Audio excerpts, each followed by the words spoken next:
Selamat malam Bapak Ibu Saudara yang dikasihi oleh Tuhan.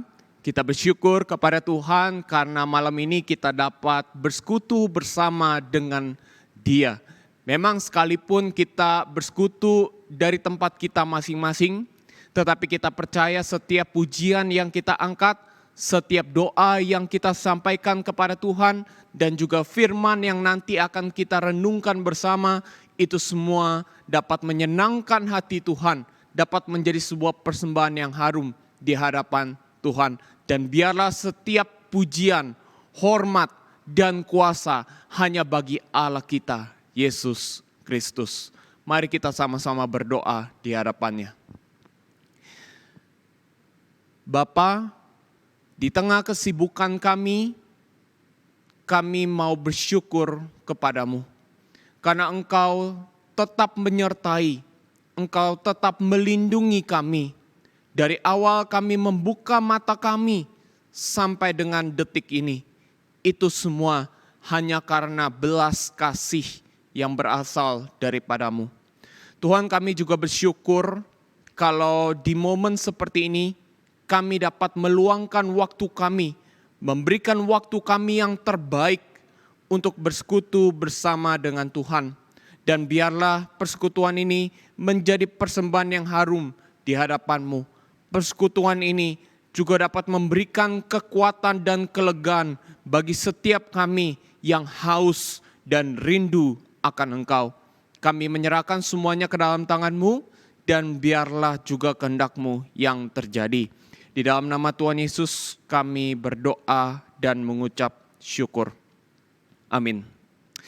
Keadaan di Indonesia itu semakin tidak menentu karena COVID di Indonesia melunjak dengan tinggi.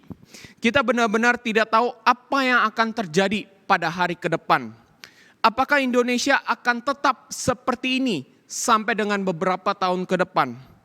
Apakah lapangan pekerjaan di Indonesia itu akan semakin sedikit karena pandemi corona ini? Apakah ekonomi di Indonesia itu akan segera stabil?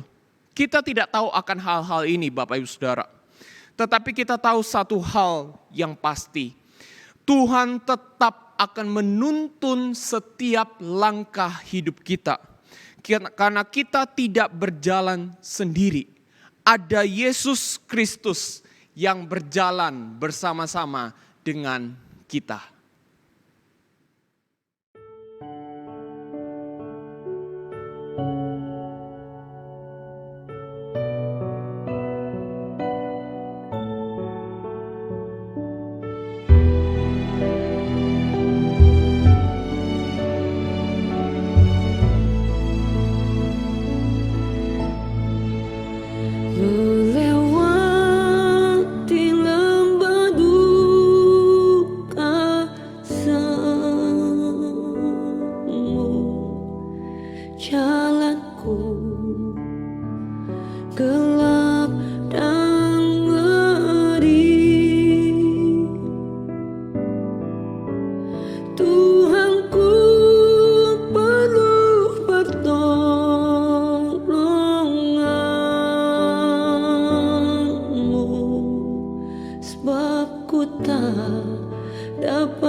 Tiada orang yang menolong daku. Ku sangat lelah dan letih. Jalanlah Tuhan dekat padaku, sebab ku tak dapat jalan sendiri.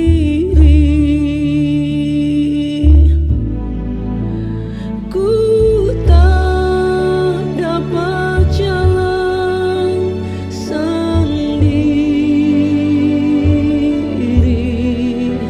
Tuhan, tolonglah daku. Biarlah sinar-Mu menerangiku, sebab ku tak dapat jalan sendiri.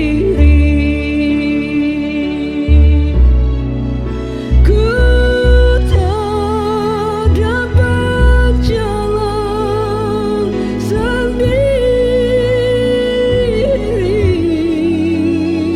Tuhan, tolonglah daku. Biarlah sinar-Mu menerangiku, sebab ku tak dapat jalan sendiri. Sebab ku tak dapat jalan sendiri.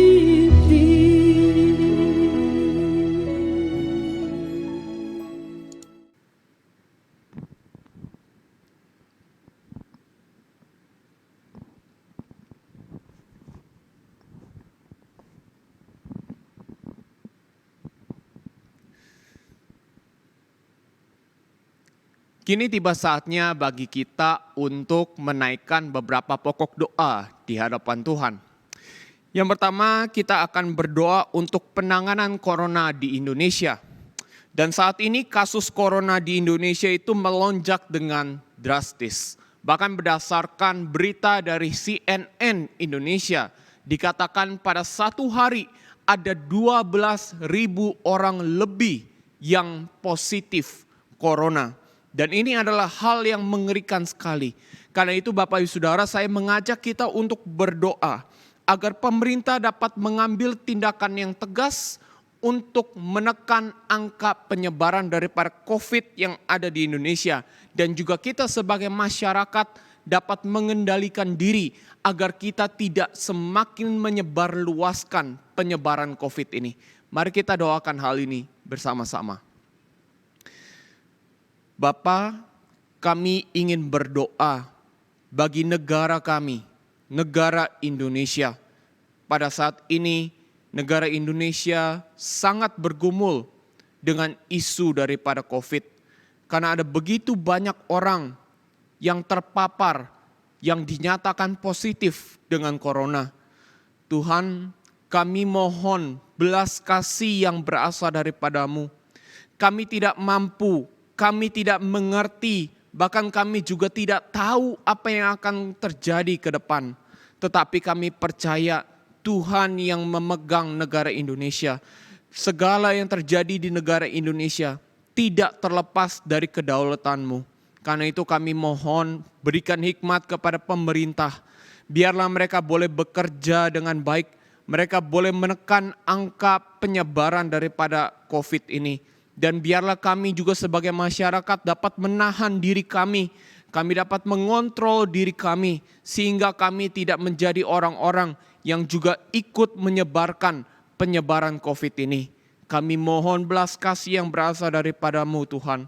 Berikan setiap kami hikmat agar kami juga dapat menangani permasalahan COVID ini dengan baik. Kami menyerahkan semuanya ke dalam tangan Tuhan, dan biarlah kehendak-Mu yang terjadi. Di dalam nama Tuhan Yesus kami telah berdoa. Amin. Yang berikutnya Bapak Ibu Saudara, kita akan berdoa untuk efektivitas PPKM Mikro. Kita bersyukur kepada Tuhan karena pemerintah kita telah memikirkan bagaimana cara untuk menekan angka penyebaran COVID.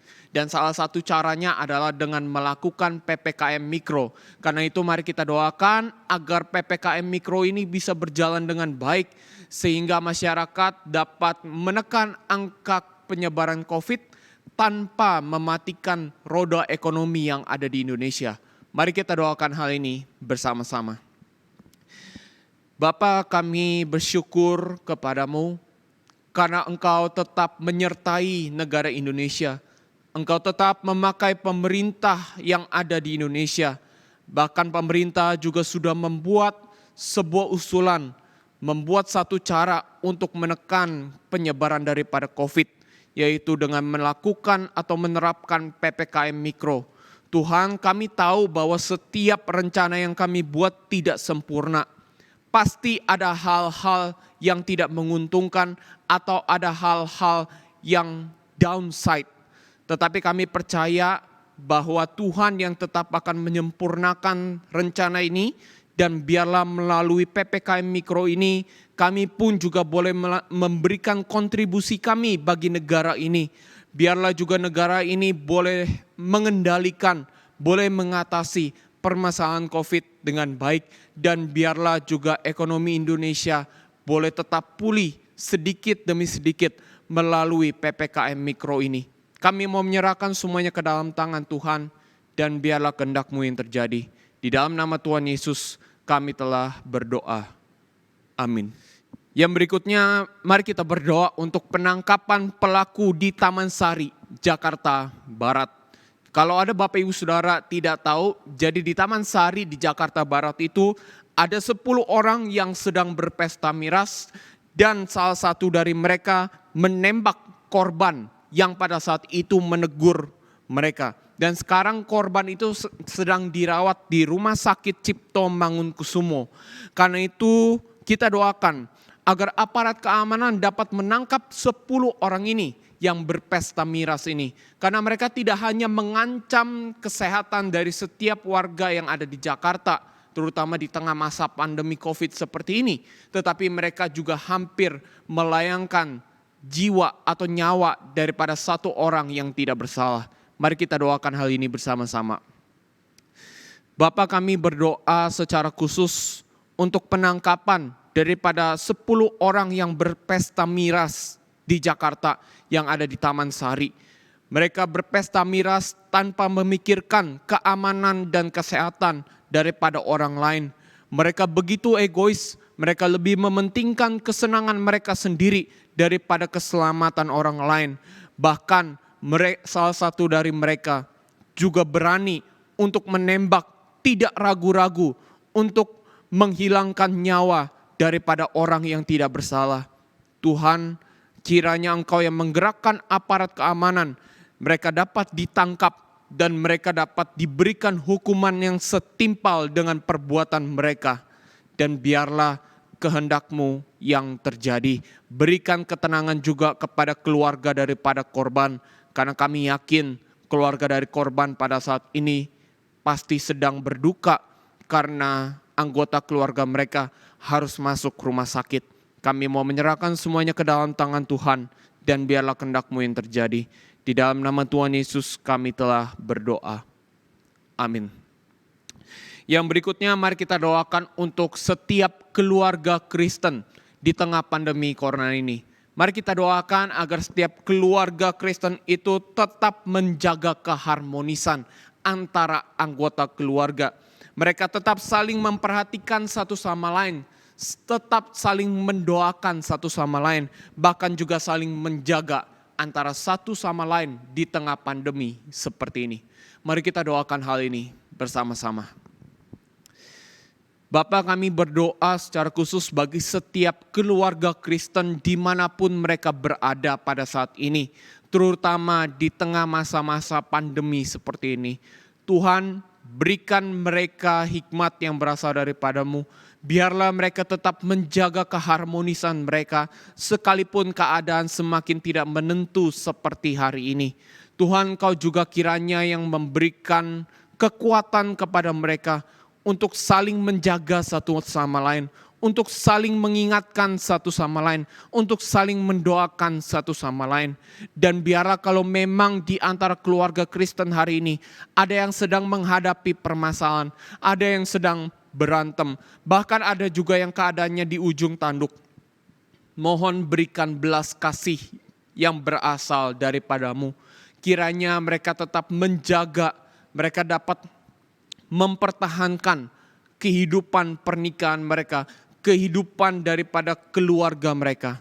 Kami mau menyerahkan semuanya ke dalam tangan Tuhan, dan biarlah kehendak-Mu yang terjadi. Di dalam nama Tuhan Yesus kami telah berdoa dan mengucap syukur. Amin.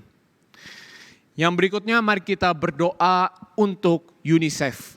UNICEF adalah badan organisasi yang secara khusus memang berdiri untuk memperhatikan anak-anak, terutama bagi anak-anak yang tidak diperhatikan atau ditelantarkan. Karena itu mari kita doakan agar para pekerja UNICEF ini dapat menjangkau anak-anak yang tidak diperhatikan, anak-anak yang ditelantarkan, terutama di tengah masa-masa pandemi corona seperti ini. Mari kita doakan hal ini bersama-sama. Bapa, kami sungguh bersyukur untuk kehadiran orang-orang yang begitu mengasihi anak-anak, terutama anak-anak yang ditelantarkan, anak-anak yang tidak diperhatikan oleh orang tua mereka sendiri, bahkan anak-anak yang mungkin dijual sebagai budak, anak-anak yang dibuang ke tong sampah ketika mereka dilahirkan. Tuhan, kami bersyukur untuk kehadiran mereka dan kami berdoa kiranya mereka tetap diberikan hikmat, diberikan kekuatan yang berasal daripadamu. Biarlah di tengah masa pandemi seperti ini, mereka tidak berhenti, mereka tidak mengeluh untuk memperhatikan anak-anak yang ditelantarkan, anak-anak yang dibuang, yang tidak dipedulikan lagi oleh masyarakat.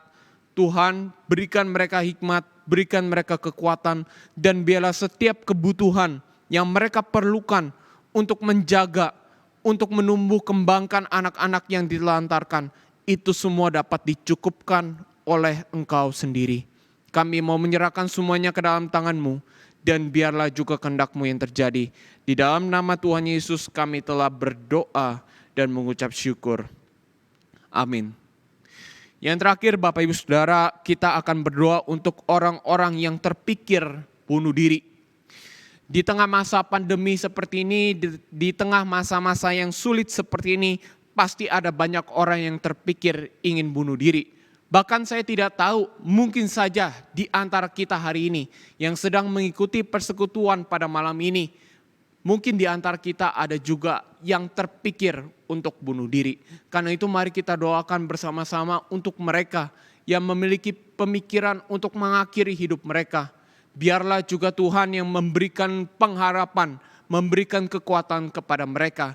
Kalau di antara Bapak Ibu Saudara mungkin ada yang tahu, mungkin teman kita atau kenalan kita yang ingin bunuh diri, Bapak Ibu Saudara bisa menyebutkan namanya di dalam doa ini. Mari kita doakan hal ini bersama-sama. Bapak, kami teringat untuk saudara-saudara kami di luar sana, atau mungkin yang ada di sekitar kami yang kami tidak tahu, memiliki pemikiran untuk bunuh diri. Tuhan, Engkau kiranya yang memberikan ketenangan kepada mereka, berikan pengharapan kepada mereka, dan berikan kepekaan kepada kami Tuhan, agar kami juga menyadari akan saudara-saudara kami yang mungkin terpikir untuk bunuh diri. Tuhan, berikan mereka kesabaran, berikan mereka kekuatan di masa-masa yang sulit seperti ini. Biarlah mereka juga menyadari bahwa bunuh diri bukanlah solusi untuk keluar dari masalah mereka. Karena bunuh diri pun juga tetap menimbulkan rasa duka kepada orang lain. Tuhan, tolong mereka ya Tuhan, sungguh tolong mereka. Kami mau menyerahkan semuanya ke dalam tangan-Mu, dan biarlah kehendak-Mu yang terjadi. Di dalam nama Tuhan Yesus, kami telah berdoa dan mengucap syukur. Amin. Kita telah selesai menaikkan beberapa pokok doa di hadapan Tuhan. Kini tiba saatnya bagi kita untuk sama-sama menyimak dan juga merenungkan firman Tuhan. Kita percaya bahwa firman Tuhan adalah terang yang akan menuntun setiap langkah hidup kita.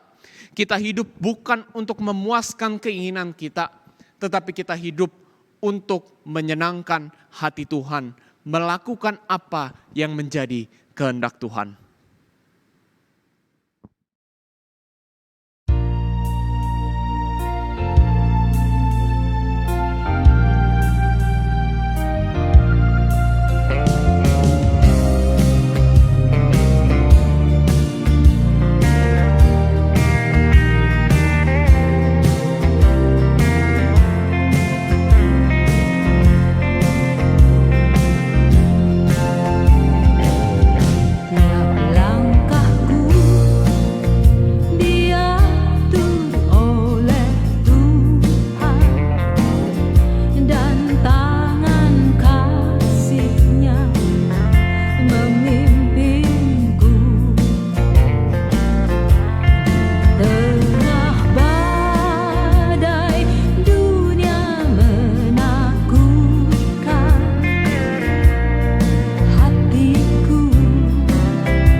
Saat ini kita akan sama-sama merenungkan kebenaran firman Tuhan.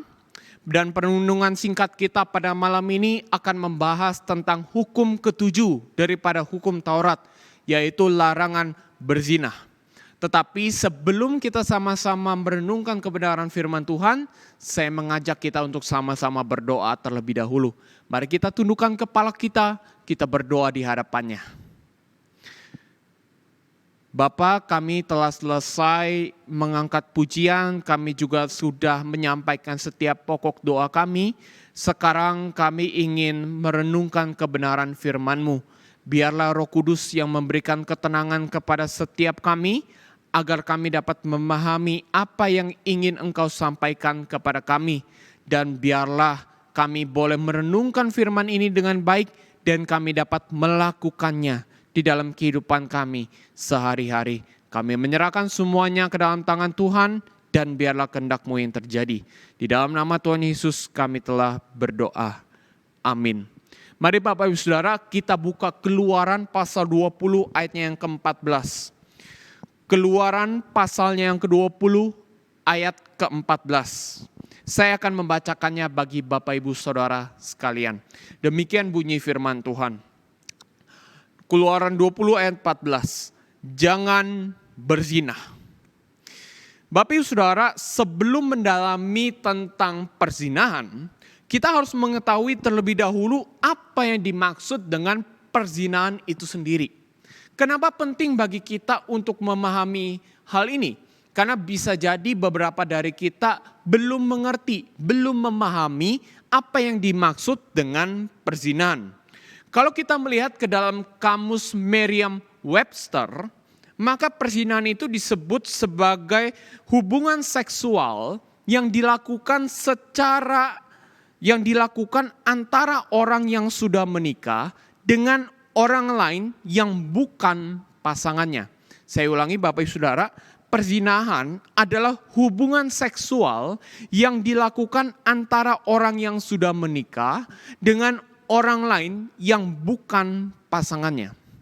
Ketika kita membahas dosa perzinahan, ada sebuah fakta menyedihkan yang harus kita akui terjadi di dalam kehidupan banyak orang Kristen. Dosa ini tidak hanya dilakukan oleh orang-orang yang tidak percaya. Ternyata dosa ini juga dilakukan oleh orang-orang yang mengaku percaya kepada Yesus Kristus. Tentu saya berharap bahwa jemaat di GKI Surabaya ataupun siapapun kita yang hari ini sedang mengikuti persekutuan doa Rabu malam pada hari ini, kita tidak melakukan dosa perzinahan. Tetapi hari ini kita harus akui ada beberapa jemaat di berbagai gereja, di berbagai tempat melakukan dosa perzinahan.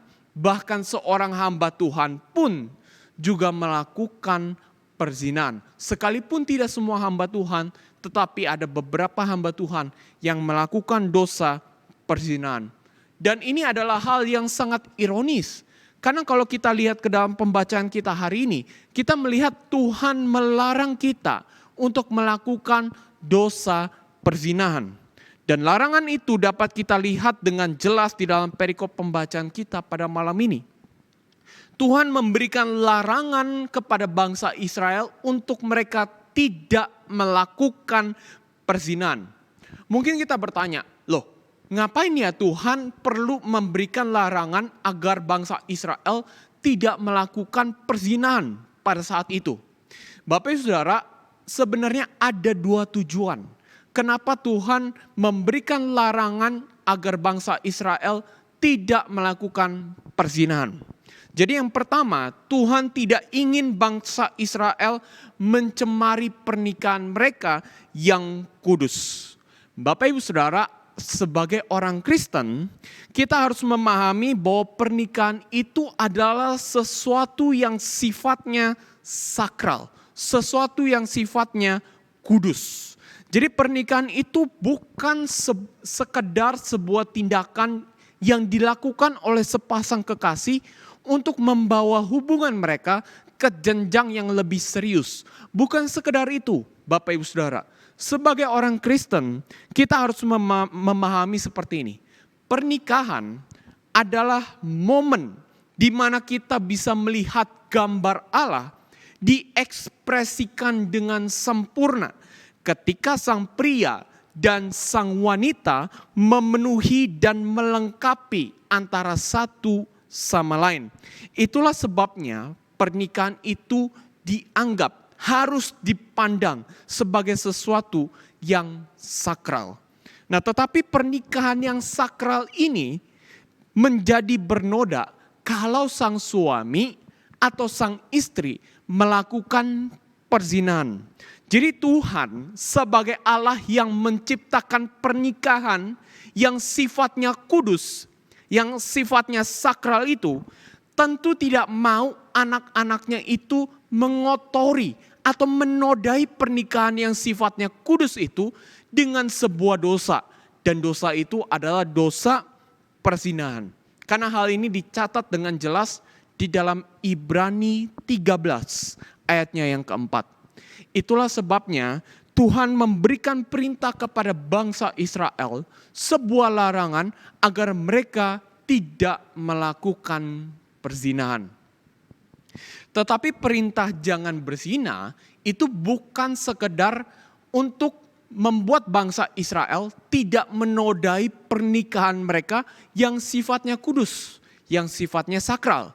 Ternyata perintah ini, larangan ini diberikan kepada bangsa Israel karena Tuhan ingin bangsa Israel belajar hidup kudus. Dan kita bisa melihatnya itu di dalam Imamat 18.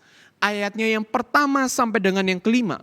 Kita mengetahui bahwa Tuhan itu menuntut bangsa Israel untuk hidup kudus di hadapan Tuhan. Dan salah satu cara mereka hidup kudus adalah dengan menjaga kekudusan seksual mereka. Mereka tidak boleh ikut-ikutan seperti bangsa yang ada di sekitar mereka. Karena bangsa yang ada di sekitar mereka tidak pernah belajar untuk hidup kudus. Tetapi Tuhan tidak mau bangsa Israel seperti itu. Tuhan mau bangsa Israel itu belajar hidup kudus. Jadi ketika bangsa lain nanti bertemu dengan bangsa Israel, mereka bisa melihat bahwa Tuhan yang disembah oleh bangsa Israel itu adalah Allah yang Maha Kudus. Bagaimana cara bangsa Israel bisa menjaga kekudusan mereka? Salah satu caranya adalah dengan menjaga kekudusan seksual mereka. Bapak Ibu Saudara, dua tujuan tadi agar pernikahan itu tidak bernoda, bahkan juga agar hidup dari orang Israel itu menjadi hidup yang kudus. Dua tujuan ini itu juga berlaku bagi setiap orang percaya pada hari ini. Berarti itu juga berlaku kepada setiap kita yang sedang mengikuti persekutuan doa Rabu malam pada hari ini. Kalau kita sudah menikah, kita tidak boleh melakukan perzinahan. Karena perzinahan itu akan menodai pernikahan kita yang sifatnya kudus, yang sifatnya sakral. Kalau kita berzina, kita bukan hanya berurusan dengan pasangan kita, tapi kita lebih berurusan kepada Tuhan yang menciptakan pernikahan yang kudus, pernikahan yang sakral itu. Bagi kita yang sudah menikah ataupun juga yang belum menikah, kita tidak boleh melakukan perzinahan. Karena kalau kita melakukan perzinahan, berarti kita tidak hidup kudus di hadapan Tuhan. Kita harus belajar untuk hidup kudus. Dan salah satu caranya adalah dengan menjaga kekudusan seksual kita. Kalau kita tidak bisa menjaga kekudusan seksual kita, maka sebenarnya kita sudah gagal untuk belajar hidup kudus di hadapan Tuhan. Mungkin beberapa dari kita mengatakan, oh saya tidak pernah tuh melakukan perzinahan, saya tetap setia dengan suami atau istri saya. Bahkan saya juga tidak pernah tuh melakukan hubungan intim dengan orang yang bukan pasangan saya. Atau ketika saya muda, saya pun tidak pernah melakukan hubungan seks bebas. Berarti saya terhindar dong dari dosa perzinahan. Bapak Saudara, kita harus tunggu sebentar. Kita harus lihat kepada pengajaran Yesus tentang perzinahan di dalam Matius pasalnya yang kelima ayat 27 sampai dengan yang ke-30. Yesus mempertajam pemahaman dari perzinahan. Perzinahan itu tidak hanya terjadi saat kita melakukan hubungan seks dengan orang yang bukan pasangan kita atau hubungan seks di luar daripada pernikahan. Perzinahan itu tidak terjadi pada saat kita melakukan itu saja. Ternyata perzinahan itu juga terjadi ketika kita melihat orang lain dan kita menginginkan mereka dengan hawa nafsu kita. Nah, pertanyaannya sekarang, apakah Bapak Ibu Saudara sekalian, apakah kita semua pada hari ini pernah melihat orang lain yang bukan pasangan kita, bisa jadi itu adalah teman kita, atau mungkin kenalan kita, atau bahkan orang yang tidak kita kenal, kita melihat mereka dan kita menginginkan mereka dengan hawa nafsu kita. Kalau kita pernah melakukan tindakan ini, maka kita sebenarnya sudah melakukan dosa perzinahan. Dan prinsip ini tidak hanya berlaku bagi kita yang menyukai lawan jenis, tetapi juga kepada saudara-saudara kita yang menyukai sesama jenis. Saya tidak tahu berapa banyak dari antara kita yang hari ini, mungkin ada di antara kita sebagai jemaat GKI Surabaya mempunyai ketertarikan kepada sesama jenis, atau mungkin dari orang lain yang mengikuti persekutuan pada malam ini mempunyai ketertarikan kepada sesama jenis. Tetapi saya ingin mengingatkan kepada kita bahwa kita tidak boleh melakukan dosa perzinahan. Perzinahan itu tidak hanya dilakukan ketika kita melakukan hubungan seks. Tidak, karena perzinahan itu juga terjadi ketika kita melihat orang lain dan menginginkan mereka dengan hawa nafsu kita. Saya paham bahwa hal ini tidak mudah untuk ditekan, untuk dilawan bagi setiap kita. Baik kita yang tertarik kepada lawan jenis ataupun bagi kita yang memiliki pergumulan ketertarikan kepada sesama jenis. Tapi jangan andalkan diri kita sendiri. Mari kita belajar untuk mengandalkan Tuhan, mendekatkan diri kepada Tuhan, berdoa kepada Tuhan, mohon belas kasih yang berasal daripadanya, mohon bantuan yang berasal daripadanya, dan coba cari seorang teman, seorang sahabat, seseorang yang memang kita bisa percaya untuk sampaikan pergumulan ini. Jadi kita tidak hanya berjuang sendiri, tetapi ada rekan yang mendukung kita, yang membantu kita untuk melawan, untuk menekan dosa perzinahan. Dan biarlah firman Tuhan yang singkat ini mengingatkan kepada kita semua agar kita tidak melakukan dosa perzinahan. Setiap orang yang mengasihi Tuhan pasti akan melakukan perintah Tuhan. Mereka akan taat kepada perintah Tuhan. Dan salah satu perintah Tuhan adalah larangan jangan berzina. Karena kita bukan hidup bagi diri kita, tetapi kita hidup bagi Kristus. Amin. Mari kita berdoa bersama-sama. Bapa, kami bersyukur karena kami telah melaksanakan persekutuan ini dari awal sampai dengan akhirnya. Bahkan kami juga mendengarkan firman Tuhan, mengajarkan kami agar kami tidak melakukan perzinahan. Tuhan, mungkin beberapa di antara kami ada yang pernah melakukan dosa perzinahan ini, atau bahkan sedang bergumul dengan dosa perzinahan ini.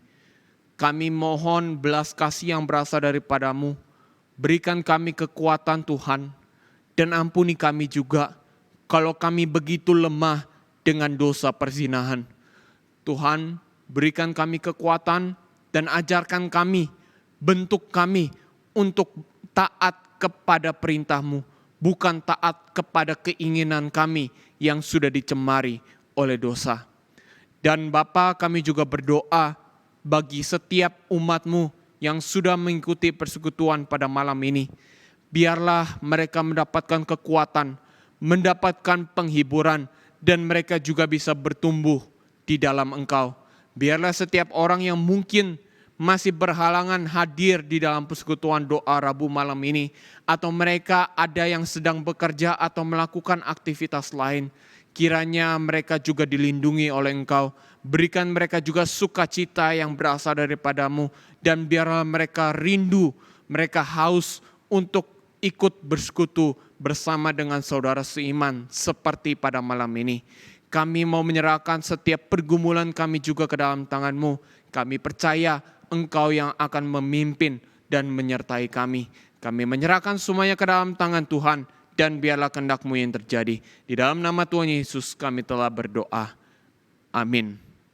Bapak Ibu Saudara, persekutuan kita pada malam ini telah selesai. Kiranya juga Tuhan yang memberkati kita semua.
亲爱救主，我心何等感谢你单单在意我这爱你的心，我愿一生追求跟随我主，谦卑